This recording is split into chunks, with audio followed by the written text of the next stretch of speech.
Assalamualaikum warahmatullahi wabarakatuh. Perkenalkan, nama saya Ririn Purnamasari dari PG PAUD Untirta semester 6 kelas B. Di sini saya akan mempresentasikan materi yang telah saya dapatkan pada perkuliahan di mata kuliah permasalahan anak usia dini. Nah, materi yang akan saya bawakan ini terkait dengan permasalahan bahasa atau permasalahan verbal pada anak usia dini. Baik, tanpa berlama-lama lagi, saya akan menyampaikan materinya. Yang pertama ada kekerasan verbal atau kekerasan bahasa.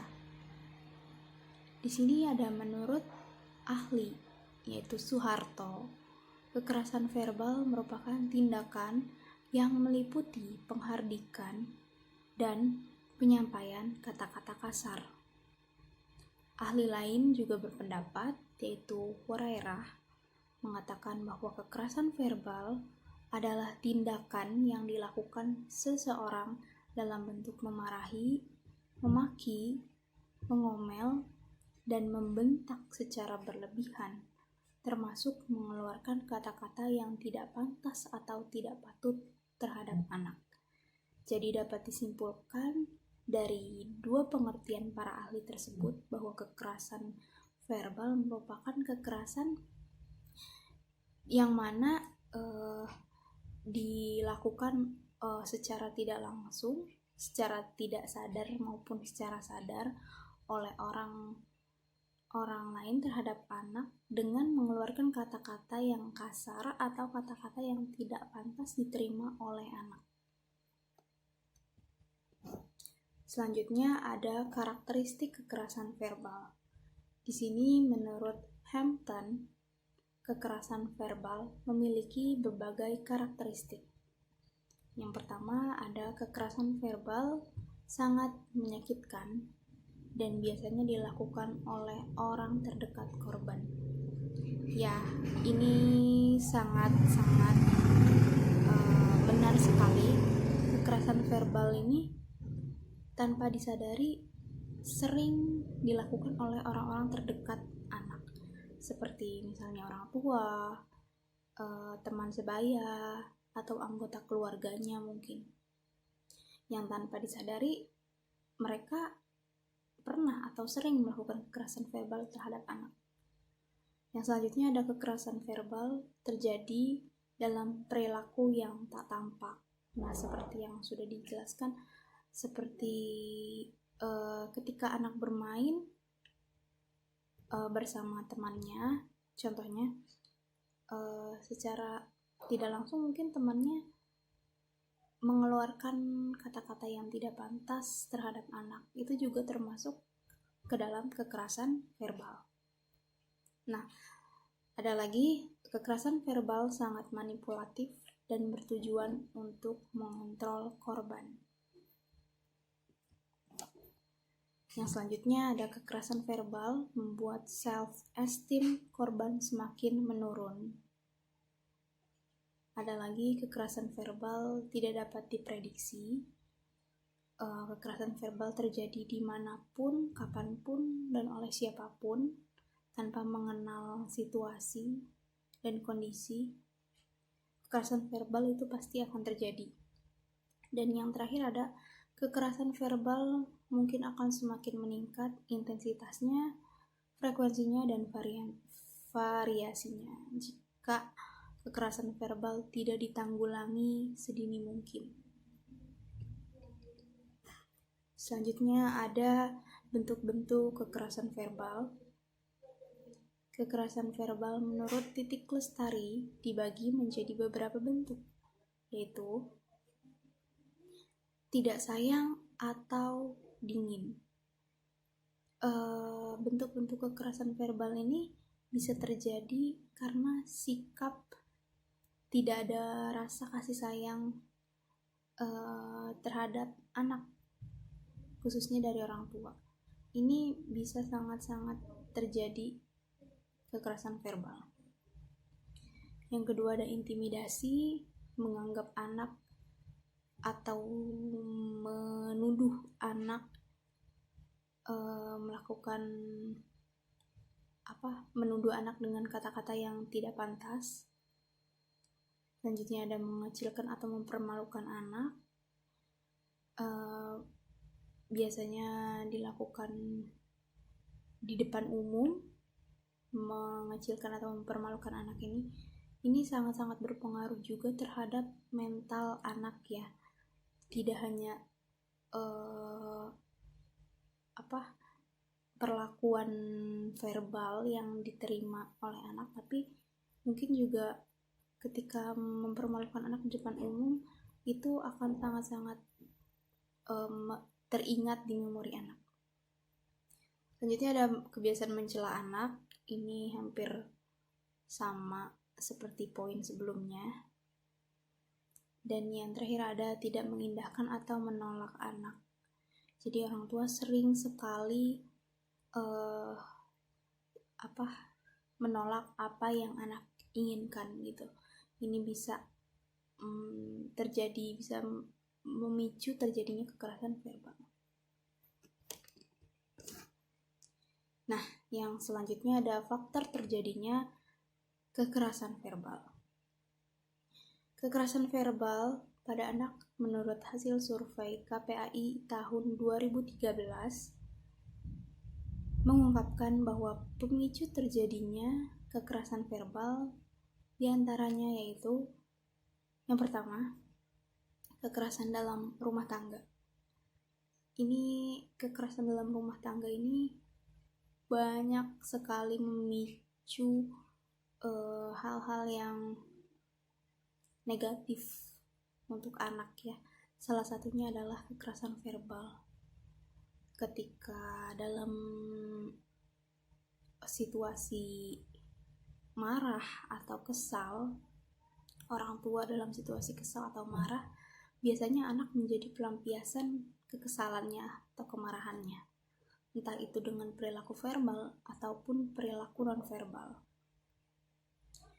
Yang kedua ada disfungsi keluarga, di mana di sini keluarga tidak menjalankan fungsinya dengan baik, yang mana keluarga bisa menjadi tempat untuk anak berkeluh kesah, untuk anak mencurahkan apa yang ia rasakan. Di sini keluarga tidak bisa memfasilitasi itu. Selanjutnya ada faktor ekonomi. Faktor ekonomi ini biasanya dialami oleh keluarga yang dari ekonomi yang menengah ke bawah.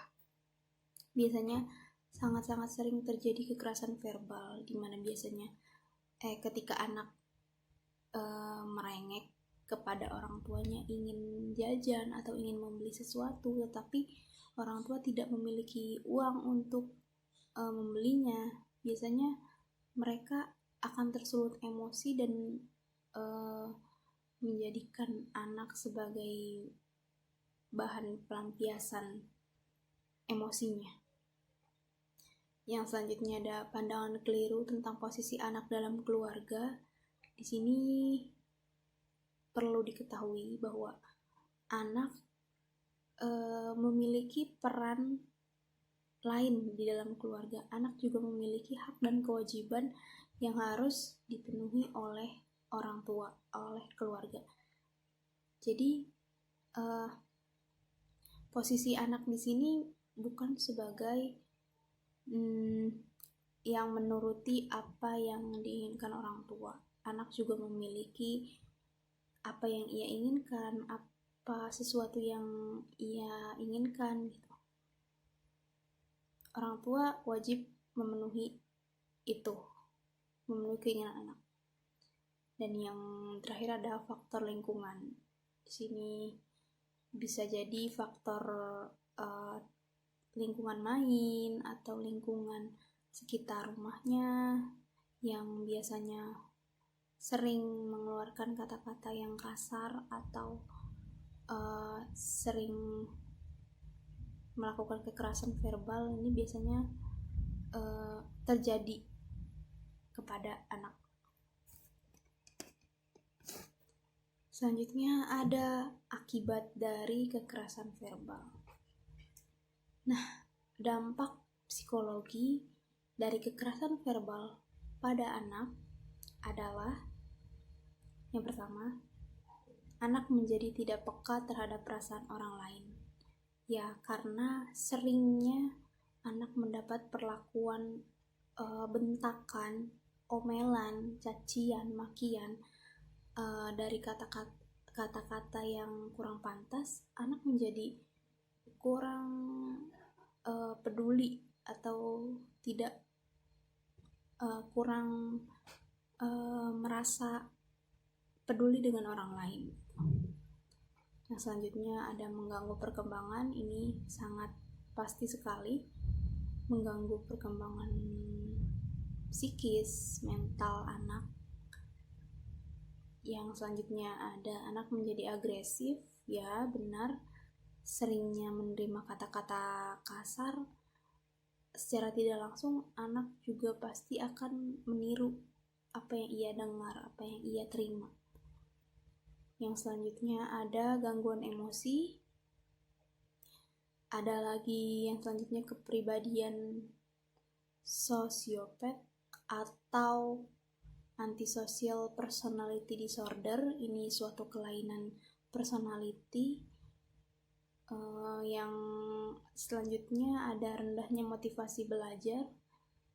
Ketika anak mendapat perlakuan verbal yang kurang menyenangkan, motivasi belajar yang dimiliki anak pun secara tidak langsung pasti akan menurun.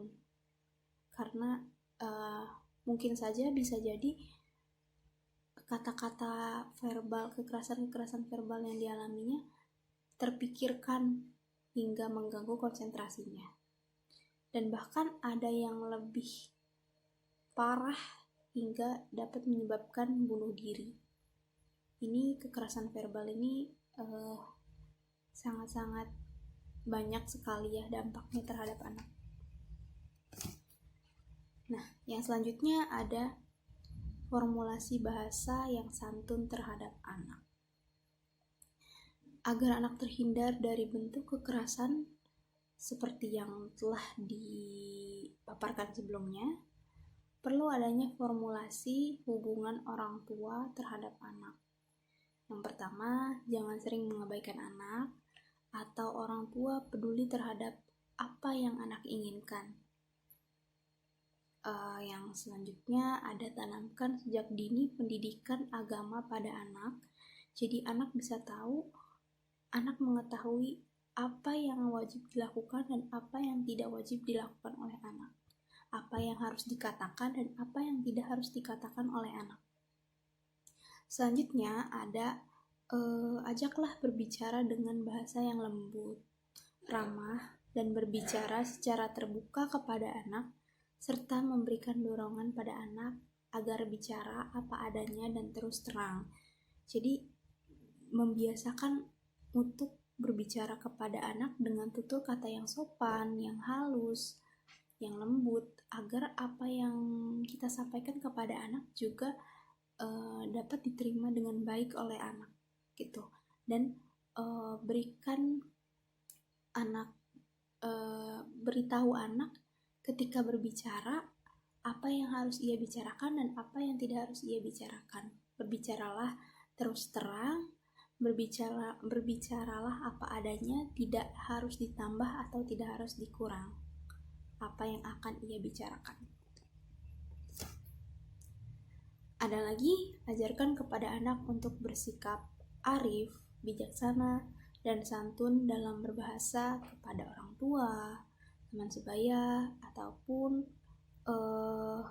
anak teman di bawahnya. Jangan menerima ajakan dari orang-orang yang tidak dikenal oleh anak. Yang terakhir ada orang tua bersikap sabar terhadap anak. Ini sudah pasti harus dimiliki oleh semua orang tua. Baiklah, mungkin hanya itu yang bisa saya sampaikan. Terima kasih atas waktunya. Mohon maaf bila banyak sekali kesalahan. Sekian dari saya. Wassalamualaikum warahmatullahi wabarakatuh.